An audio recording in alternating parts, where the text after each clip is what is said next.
Nakatitig lang si Madison kay Mandy. Ramdam niya ang panginginig ng labi, ang pagpipigil ng luha.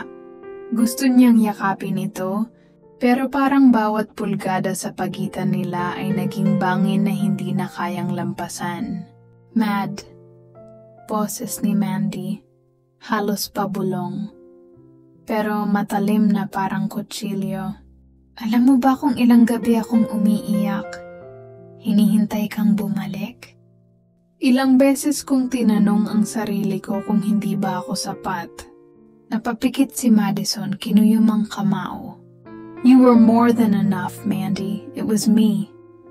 Ako ang duwag. Ako ang tumakbo. And now, I'm here, begging for a chance I don't even deserve.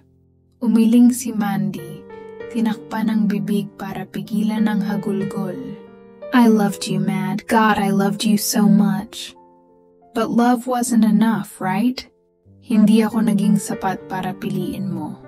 Tumulo ang luha ni Madison. Unti-unting bumagsak sa basong hawak niya.